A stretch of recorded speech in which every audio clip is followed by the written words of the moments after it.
皆さん、建築の重さ制限で困っていませんか？通常、このはしごも3、4段組むと、支えがなければ、倒壊しますが、このように、無限に積み続けられるモッドが、ついに出ました。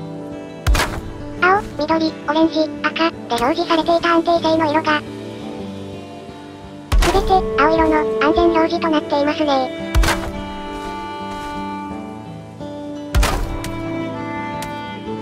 無限にといっても、建築エリア制限の撤廃ではない、ので、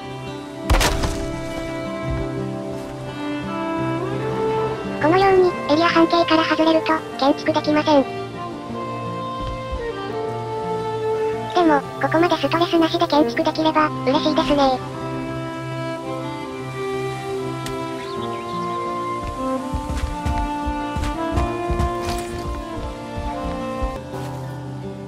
床で試してみます。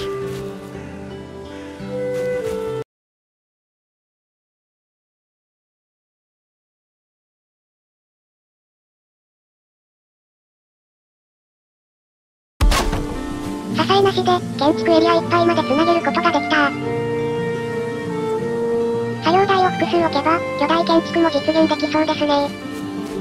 何より、橋の建設に役立ちそうなモッドです。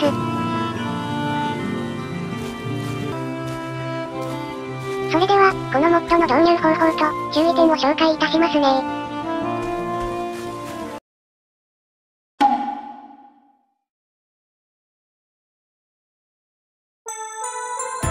まずは、このモッドのページ、フォーエバービルド、ですが、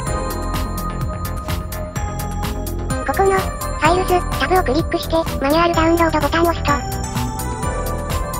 このように、前提モッドが必要と、警告が出ますので、クリックして、リンク先を開きます。これが前提モッドの、べっぴん EX パック、です。これも、マニュアルダウンロードボタンを押して、任意の場所に、ダウンロードしておきます。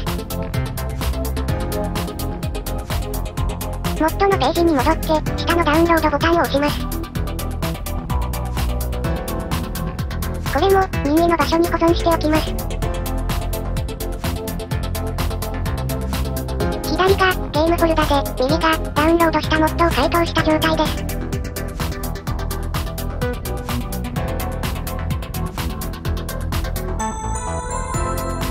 最初に、前提モッドのフォルダを開き、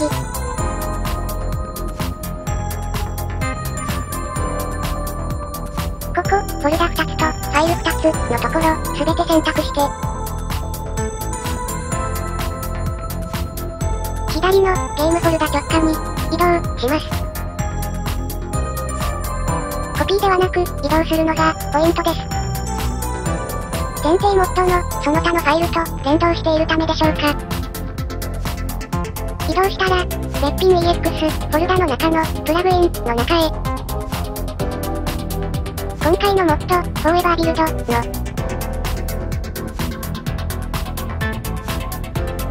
フォーエバービルド DLL というファイルを、左の、プラグインの中へコピーすれば、準備完了です。ウィンドウを閉じて、ゲームを起動します。ゲームを起動すると、一緒にコマンドウィンドウのようなものも起動します。これは、前提モッドなので、終了させずに、最小化しておきます。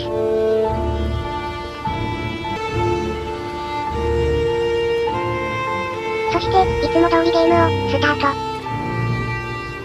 これで、建築の重さ制限が撤廃されますよ。注意点として、ゲーム起動中に、前提モッドを終了させると、このように、ゲーム自体も終了させられますので、ご注意ください。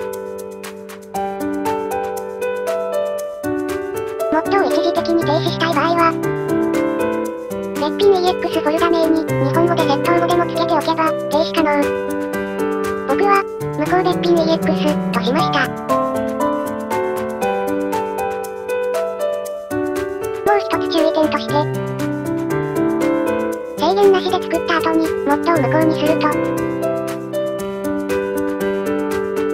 このように、しばらくしたら倒壊してしまいます。モッド無行で、重さが復活したためですね。当然ながら、制限内の構造は、もちろん保持されますので、ご安心を。いかがだったでしょうか？今後、建築エリア制限の撤廃とかも出たら嬉しいですね。まあ、作業台増設でなんとかなりそうではありますが。以上、最後までご視聴、ありがとうございました。